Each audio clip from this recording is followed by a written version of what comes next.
I am really not happy with how dark this video is, but this is the best I can do for now, so we're shooting a video. Alright. Okay. So hey guys, today the topic of interest is the #1 way to avoid the friend zone and to make sure that you never fall in the friend zone again. Unless you want to be in the friend zone. But nobody wants to be in the friend zone. So let's get started. So the first point I want to make is this. There's nothing wrong with being friends with somebody that you're highly attracted to, so long as you're okay with being friends and being friends only. The problem only comes when you try to pretend to be someone's friend in hope that one day you're going to change their mind. Right? So I'm going to share a quote with you, and it says this. It says, "The very reason you don't have the thing that you want is your fear of letting go." All right. Very deep quote. And that applies in a whole bunch of different areas, but in relationships it's a big thing. So let me give you a practical example so it makes sense. So let's say you project your interest onto somebody that you like. So you tell them that you like them, whatever. You say you're cute, whatever. Right? And this person knows. And they give you the let's be friends speech. So they say something like, I only like you as a friend, or we should be friends. I don't want to ruin our friendship, kind of thing. You get that? Now, what a lot of us do is this. A lot of us, knowing that we want more than friendship, knowing that we want a relationship or what else, we'll comply. So we'll say, yeah, okay, I'll be your friend, right? But intentionally, we don't want a friendship. So rather than just saying and stating your true intentions and saying, I'm highly attracted to you, but I'm not interested in a friendship right now. If you change your mind, give me a call. Rather than just doing that and being polite and walking away, we stick around, right?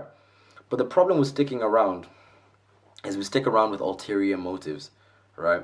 So you're always trying to find ways to seduce this person or to try to win them over. So it's like, if I do this for them, then they will fall in love with me, and everything will be all right, and it'll be a happy ever after kind of thing, right? You stick around, and a lot of guys, we do this, guys especially, and you know exactly what I'm talking about. You always be available for them. You be available at their beck and call. You become the emotional therapist. And you buy them things. You know what I'm saying? You're just always there because you're trying to win this person over, because you're not staying true to what you truly wanted, right? And the problem with that is when you do that, you put yourself in a position of need. Now, when I say the position of need, it's not a good position to be in. The reason is because when you're in that position, you now place your emotional state, your happiness, how you feel about yourself, all that onto this other person. You attach it to that person, right? So how that person treats you and responds to you controls how you feel, right? So if this person's responding in the way that they want you to, or in the way that you think they should, you're going to start feeling good about yourself. You're going to be like, it's great, right? But when they don't, right, you just start getting upset. It wears away your emotional state, your self-esteem, all that. It erodes all that, right? And that's a position you don't want to be in, because you've placed so much power and you're giving so much power onto this other person. And when you do that, right, that type of power corrupts a lot of people. It corrupts, right? So you have to understand, a lot of people don't have a high level of self-esteem, and a lot of people get their sense of self from external things, right? So for example, guys, lots of guys are like, I'm a handsome man, I know I'm the man because I have all this attention from all these girls, kind of thing. And then women the same as well, I know I'm beautiful because I have all these guys who give me attention, right? You get your sense of self from external things, like I said, or you identify with that. So here's you, right, not stating your true intentions, being available at the beck and call, and here's the person you're trying to win over, and they know that you're never going to leave, right? You're not going to leave because you've invested so much into this person.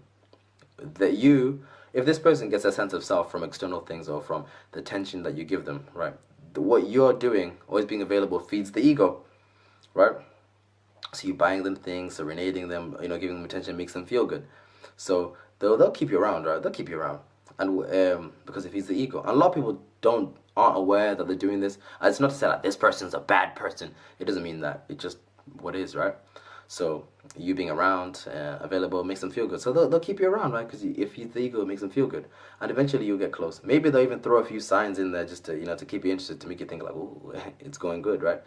And you'll get close, and you may think that it's going sweetly. Maybe they'll even give you the signs, like the signs you watch on YouTube, signs that they like me, right? Yeah, they're giving me the signs, so I know they like me, kind of thing. When you give me the signs, you reveal your true intentions, and then they'll push you away. Right? And they'll be like, I told you I'm not interested in a relationship. I told you I'm only good. I only want to be your friend, kind of thing. And you're going to be there confused. The thing is this, right? They don't like you. They like the power that they have over you, right? And this is often the dark truth. People don't like this, right? And you're like, oh, that's not nice. But this is the reality of the situation. They don't like you. They like the power they have over you. But they're not necessarily consciously aware of that. right? And then if you have a decent level of self-esteem at this point, maybe you walk away. If you're loving yourself at this point, you're really self-aware, you'll probably walk away at this point. But a lot of people won't, because you've invested so much time into it, right? So much time and energy. So you'll stick around, and then the cycle will repeat again. When they're feeling down and feeling sad, they're going to come back and try to get control over you because it feeds the ego. That's how it works, right?